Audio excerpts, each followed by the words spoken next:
with the travel. What can I do to kind of keep things going? Don't make excuses about not buying or eating quality food. It's not that hard. The person who's traveling as carnivore, use fasting as a tool. What's going on, friends? So Labor Day weekend, I'm gonna be going to Miami. How do I kind of survive a weekend in Miami, but also maintain the carnivore lifestyle for the most part? What can I do to kind of keep things going? So I'm gonna show you my meal and kind of where I would source my foods and how I'm gonna do that. I'm not gonna pack much. It'll be an interesting experiment to kind of see how we do this. All right, obviously I'm not gonna eat all of this chuck roast, but I have some White Oak Pastures chuck roast here I'm cutting. What I like to do before a trip is definitely go a little heavy on the organs. So I've got some beef liver here that's raw. It's actually axis deer liver, and this is lamb fat. So let's get started.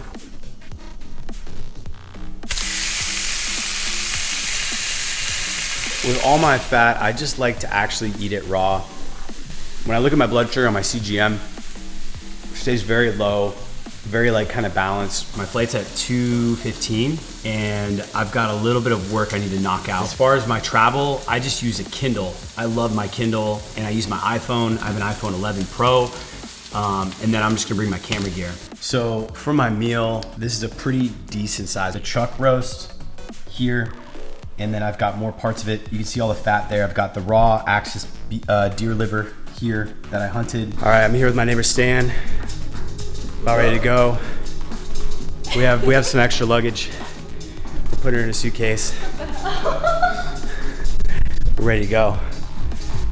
Stan's bringing carnivore foods. Lots of them. Premium content. Only the best. Apparently Taylor has never been on a plane before. Well, once. One time. One time. Where'd you go? Florida. Florida. Here's us. What's up, Stan? What What are your goals for this this trip?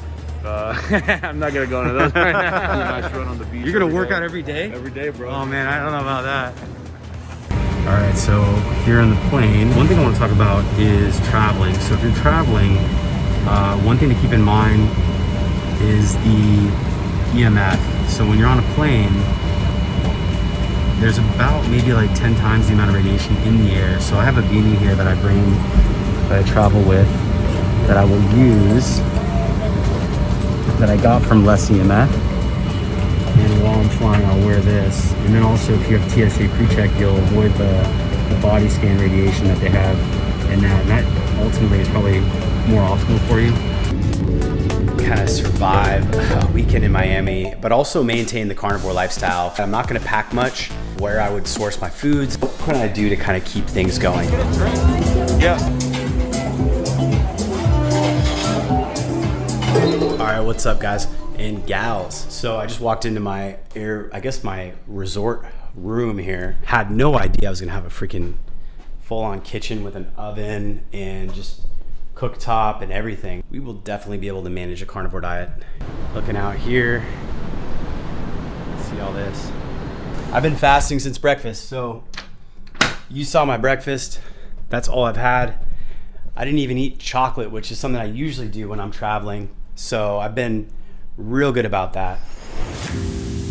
What's going on? So it's 3 a.m., later than I would want to be up at any given time. But given that I'm traveling and I'm with friends and whatnot, they were actually still hanging out, and I was kind of like, it was winding down. So I've actually been on West Coast time all this last week, so it's not actually that late. It's midnight for me from Seattle, where I was literally just a week ago. If I have any drinks, I had a couple of tequila sodas, maybe a couple of tequila sodas, that's about it. Pretty mild, they don't really affect my blood sugar from what I've seen in the data on my CGM. What I do is I usually do like a little noon electrolyte supplement, and I'll put one of these capsules in to a water bottle about half as full. Depending on how tired or not tired I feel like I am. Today I feel pretty good, like I'm actually gonna sleep pretty well. So I bring melatonin if I'm ever like traveling across time zones or I wanna kind of like adjust. But in this case, I have just a couple of New Mood capsules that I'm gonna take. This is just valerian root and some tryptophan to kind of improve and increase the sort of serotonin. So I'll drink the electrolytes with this. I'll probably wake up in the middle of the night and have to use the restroom, but what I'll do is I'll get good sleep for the most part. I won't feel the effects of any sort of drinking, probably largely because I ate a substantial meal. I had a ribeye, and then I also drank water while I was drinking, and I only drank a couple drinks. So that's kind of my game plan, to kind of get good rest and make sure that I get really good rest in recovery for tomorrow, and then I'll sleep good tonight.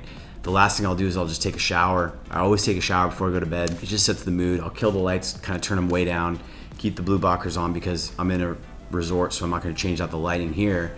But I did put these on about an hour and a half before now, just so I could kind of signal to my body to kind of calm down and kind of wind down. That's my regimen for the pre-sleep ritual on this travel trip. Nothing crazy, nothing wild. Man, it's pretty sweet waking up to a view like this. Look at this. And this is in the continental US. It's crazy to think about that. A lot of the hunger you get, a lot of the desire you get to eat during the day, it's not that necessary. As a person who's traveling as carnivore, use fasting as a tool. It's a very powerful tool that can be a very effective tool for your war chest. All right, we're coming back to reality. I'm actually gonna head over to Walmart here, hit that up, and just get this dialed in for the weekend and just make sure I'm all set. All right, so we've just walked about 10 minutes from my hotel room. I actually wanted to get some sunlight, some walking in. There's a Whole Foods that is another 35 minutes from here that I'm probably not gonna go to, but for the actual place that I found, it's a Walmart Supercenter. So I'm gonna check it out. We're gonna see what we got, see if we got enough. A lot of times Walmart is definitely more than enough for a lot of people, and it's certainly more available for a lot of people. So I want to try to make this work if I can, and we'll see what we got. All right, so I decided to trek it. I think for this video, I just want to make it average for people, because I know a lot of people with the budgets and things like that, Walmart might be their only option, or they just might have access to a Whole Foods, and most people who have access to a Whole Foods are gonna have access to Walmart. So grass-fed, organic beef.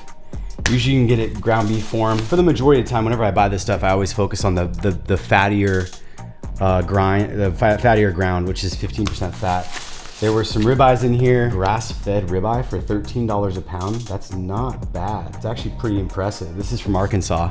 So we're in South Florida. These guys are serving up these. So I got a few ribeyes. I got a few pounds of ground beef. I'm kind of cutting this weekend, so I'm, for the most part, gonna keep my meals pretty lean. The other thing I looked for spring water, and here's the thing, Mountain Valley will be at Whole Foods. It'll be in glass. It's much better in the long term to drink your water out of glass. So in the second bag, I actually picked up a chuck roast. I was gonna get more actual ribeyes and stuff like that, but then the chuck roast showed up and it was grass fed, and I was like, you know, I could do chuck roast. I'm on a budget. I'm trying to kind of lean down my costs right now.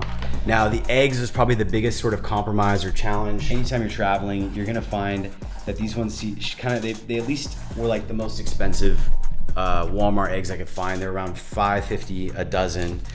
All in, the budget for this entire meal worked out to $82.55, just a little bit north of what I paid for the conventional 14-ounce ribeye I bought at the restaurant last night.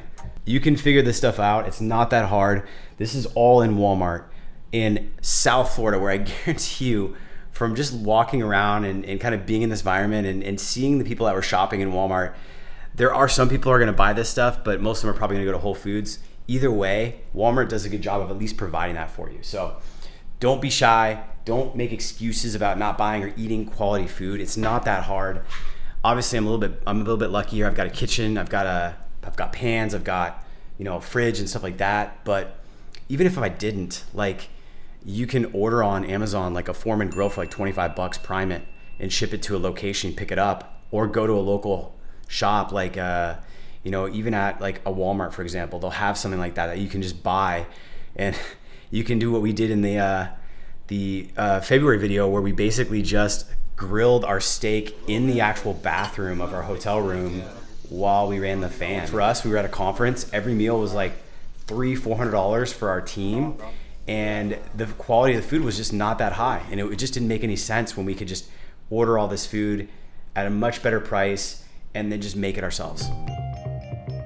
For breakfast, I'm gonna actually do ground beef. I haven't had burgers in a while. This is grass-fed organic ground beef from Market Side Butcher. I mean, it's actually distributed by Walmart. It's certified organic and it's grass-fed. So I will make some burgers and then get the eggs. This will be my primary meal. I might have a little bit more food later today with whatever we do for dinner. If we go to a restaurant, I might have a little small here, something, but this will be like my primary fuel for the day. Before I forget, I've got my boron and my kidney, I think, just supplements here. I'm just gonna take these because I'm not traveling with organs. Micronutrients from the nose to tail.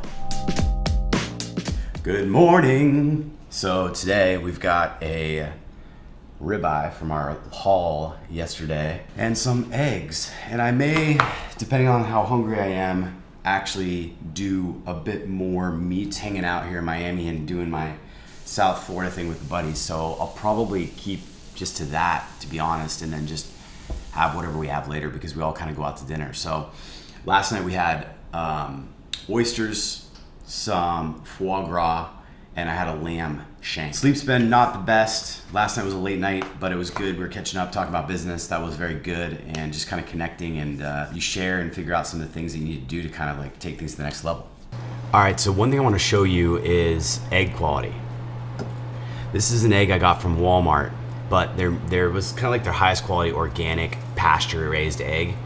So if you open this egg, what you're gonna see is when you open it up, the whites are actually quite yellow and they're actually kind of sticky.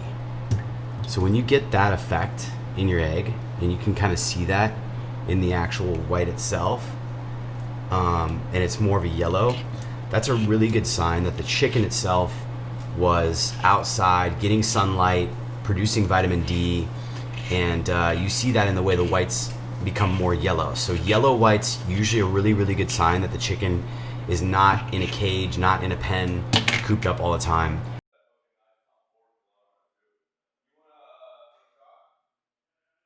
So it's Monday.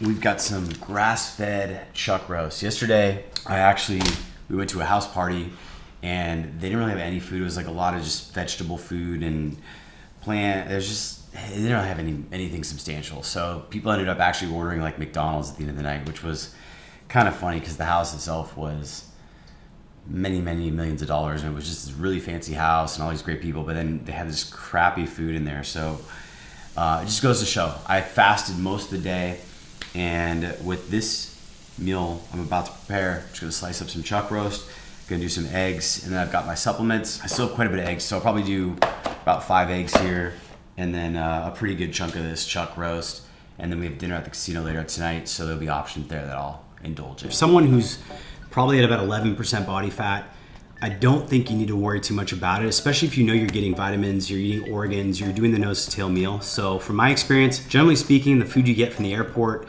from the airplanes, it's all gonna be crap. You're not gonna wanna eat it, and it's gonna hurt you more than it's gonna help you. And you're gonna look much better, be much healthier, just abstaining from it until you can find a source where you can get better food, get some good protein, get some eggs, and just make sure that I have a good breakfast.